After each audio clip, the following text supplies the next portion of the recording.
Welcome to MDC Learning, Standard SYBCom, Subject Business Law. Hello learners, today we will talk about Business Law, Indian Companies Act 2013 Part 1. Under that we will focus on Articles of Association.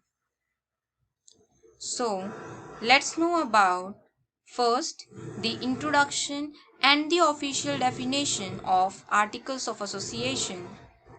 Second, let's know about Articles of Association's features, forms, and the various procedures along with the effects of Articles of Association. The introduction. Now on your screen you can see the introduction of Articles of Association. To cut the whole story in a short, Articles of Association is like a rule book. It contains all the rules and regulations that has to be followed to the company.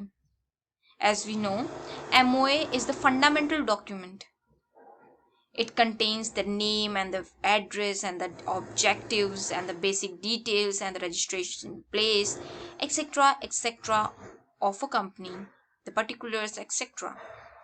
But the Articles of Association contains the rule of a company that a company has to follow. It contains a document which have all the rules containing internal detailed governing aspects of the company's organization. These include shares, details in manner of holding the company's meeting, the role and power of the directors, and many more things. Which person will do what work and which person have their rights to what place, all this information you will get in Articles of Association. कौन कहाँ तक काम कर सकता है, किसको कितना अधिकार दिया जाएगा, इस सभी बातों की इंफॉर्मेशन, इस सभी बातों की जानकारी आपको आर्टिकल्स ऑफ एसोसिएशन से मिल जाएगी. इसलिए आर्टिकल ऑफ एसोसिएशन को एक रूल बुक भी कहा जाता है. चलिए आगे चलते हैं एंड देखते हैं official definition of articles. The official definition of articles of association will be on in section 2 subsection 5 of the Companies Act 2013. It simply says that AOA contains all the rules and regulations that governs the company policy.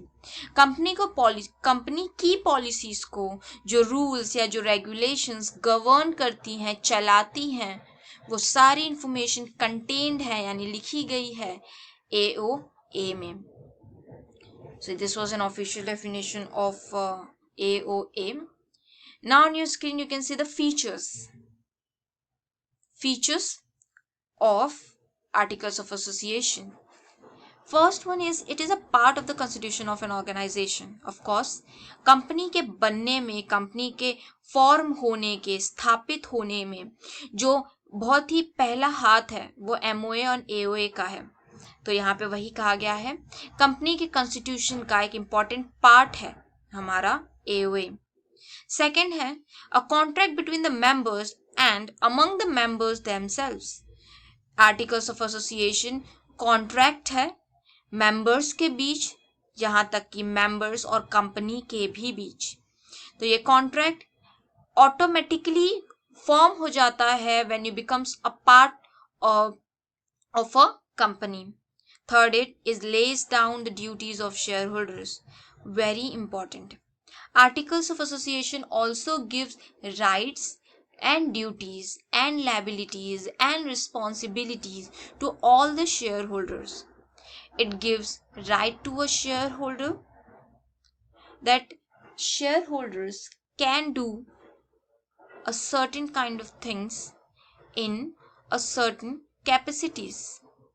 So this was the important duties. Fourth is few statutory clauses should be included in the Articles of Association. Other clauses can be chosen to make the bylaws of the organization. यहाँ ये बात पे ध्यान दिया गया है कि जो आर्टिकल्स में क्लॉजेज हैं यानी आर्टिकल में जो इम्पोर्टेंट बातें लिखी गई हैं उन बातों को या तो डायरेक्ट यूज किया जा सकता है या तो बायलॉज यानी के भी जरिए यूज किया जा सकता है।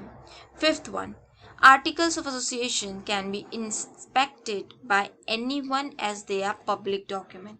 ये जो आर्टिकल्स है ये एक पब्लिक डॉक्यूमेंट है और इसे कोई भी चेक कर सकता है।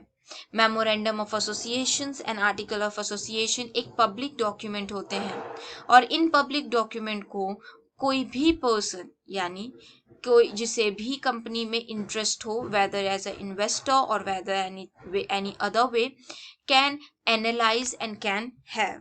These was the 5 important features of articles of association. Now we will go further toward the forms. अब जैसा कि हमने देखा था, मेमोरेंडम ऑफ एसोसिएशन स्पेसिफाइड है table A, B, C, D and E of schedule 1 में। वैसे ही आर्टिकल ऑफ एसोसिएशन भी स्पेसिफाइड है इन table F, G, H, I and J में इन schedule 1 of Indian companies act. यहाँ तक कि हमारे आर्टिकल्स के मॉडल आर्टिकल्स अडॉप्टेशन के लिए भी अवेलेबल है of regulation contained in model articles applicable to such company. Model articles means एक डमी आर्टिकल, एक नमूना प्रश्न पत्र जैसे कि होता है, एक नमूना होता है, उसी तरह से एक आर्टिफिशियल कहें या एक जस्ट रेफरेंस पर्पस के लिए भी कहें तो ये आर्टिकल्स बनाए जाते हैं। अगर आप अपनी कंपनी के आर्टिकल्स फ्रेम करना चाहते हैं तो आप उसे एज अ अपना रेफरेंस कंसीडर कर सकते हैं। Now on your screen you will see the procedure for alteration of an article. What is alteration of an articles? अब देखिए, कंपनी बनाया गया है 1970 में या 1960 में।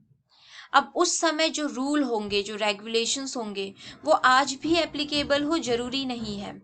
रूल बदलते हैं, रेगुलेशंस बदलते हैं, चीज़ें, काम करने का ढंग, सब कुछ बदलता है। इसलिए आर्टिकल्स में जो बात लिखी गई है उन्हें भी बदलना पड़ता है। इसी बदलाव के लिए, इसी अल्टरेशन के लिए प्रोसीजर्स दिए गए हैं। इन प्रोसीजर्स को ध्यान में रखते हुए अल्टरेशंस किए जा सकते हैं। जो alterations section 14 of the companies act जो प्रोविजंस है वो बताए गए हैं। पहला, चेंज इन अ नेम। अगर आप अपनी कंपनी का नाम बदलना चाहते हैं तो आप sub section 2, 3 and 4 with central government approval in writing कर सकते हैं। आपको सेंट्रल, अगर आपकी कंपनी का नाम बदलना है तो सेंट्रल गवर्नमेंट के अप्रूवल से, वो अप्रूवल रिटन होना चाहिए, जरूरत होती है इस नाम चेंज के लिए। डिलीशन देयरफॉर और एडिशन देयरटू। अगर नाम को डिलीट करना है और या ऐड करना है तो अप्रूवल की ज़रूरत नहीं है, लेकिन अगर नाम को पूरी तरह से बदलना है तो हाँ, अप्रूवल की ज़रूरत है। चलिए एक एग्जाम्पल की तरह समझते हैं चेंज इन दी नेम को। Sushmita plant and furnitures. इसमें इस नाम में अगर मुझे प्लांट हटाना है और सुष्मिता फर्नीचर करना है तो मुझे सेंट्रल गवर्नमेंट की अप्रूवल नहीं चाहिए, लेकिन सुष्मिता की जगह अगर मुझे पूजा नाम रखना है तो हाँ, मुझे सेंट्रल गवर्नमेंट की अप्रूवल चाहिए। Registrar shall enter new name in the register and issue a fresh certificate of incorporation. This is an important thing. Next one is change in registered office. Approval of central government is highly required when a person want to change his registered office. यानी आप address बदल रहे हो, आप place बदल रहे हो, तो नाम की ही तरह यहाँ पर भी आपको अप्रूवल चाहिए होता है। Central government shall dispose of the application within a period of 60 days with satisfaction that the alteration has the consent of creditors, debtors and others.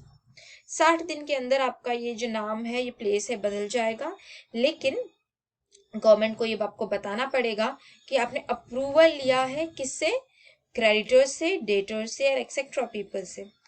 Third one, right to alter through special resolution. क्या होता है special resolution? जब company को अचानक से कोई change लाना पड़ता है तब उसे स्पेशल रिजोल्यूशन कहते हैं। फॉर एग्जाम्पल, कोरोना की वजह से, कोविड की वजह से अचानक से कंपनीज को बंद करना था, बहुत ज्यादा कंपनीज के ऊपर लोड था सडनली। ये सारी बातों को सॉल्व करने के लिए एक स्पेशल मीटिंग जल्दी रखनी पड़ी होगी। ये स्पेशल मीटिंग में जो जल्दी फैसला सुनाया गया होगा उसे हम कहते हैं special resolution.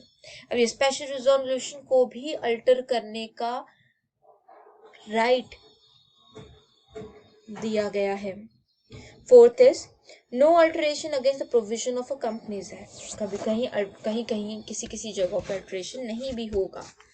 Fifth way is alteration must be legal, of course alteration must always be a legal, illegal alteration तो नहीं हो सकता, वेरी कॉमन सेंस।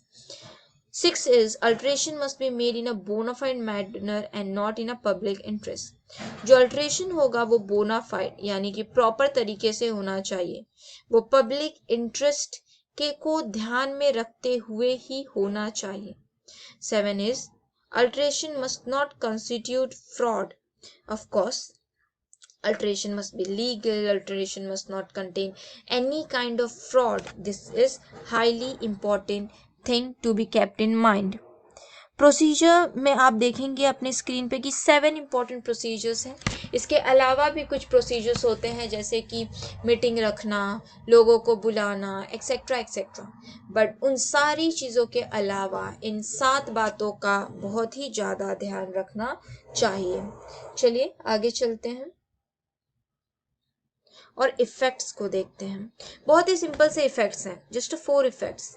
पहला इफेक्ट होता है binds each member of the company में जो 2 लोग या 4 लोग या जो भी हैं जो काम कर रहे हैं उन लोगों को एक दूसरे से बांध देता है।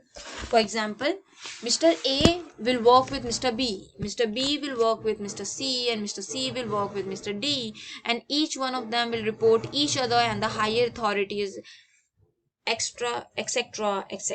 In such a way, each member is bind to the company. Second is bind the company to each member. Company को भी कंपनी के एक एक मेंबर से बांधता है।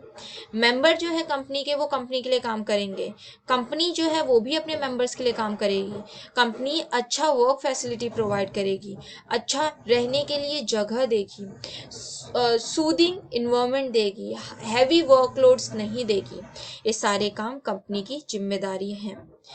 Third is bind each member to the other member, and fourth is bind the company and outsiders. Company के लोगों को कंपनी के बाहरी लोगों से बांधता है। कौन है बाहरी लोग?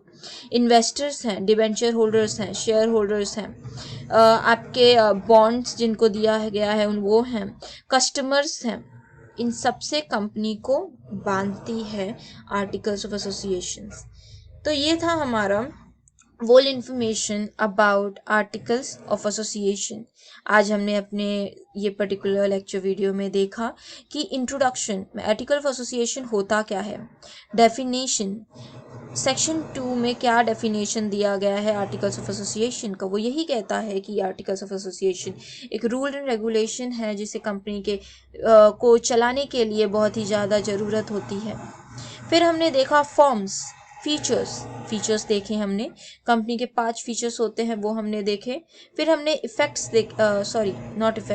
फिर हमने फॉर्म्स देखे, कंपनी किस शेड्यूल में कहाँ पे है ये बातें हमने देखी, मॉडल शेड्यूल्स भी देखे। फिर हम आगे गए और हमने बहुत ही important part that is procedure for alteration of association पे ध्यान दिया। Then we saw effects of alteration. Thank you student for attending today's lecture. I see you in another lecture.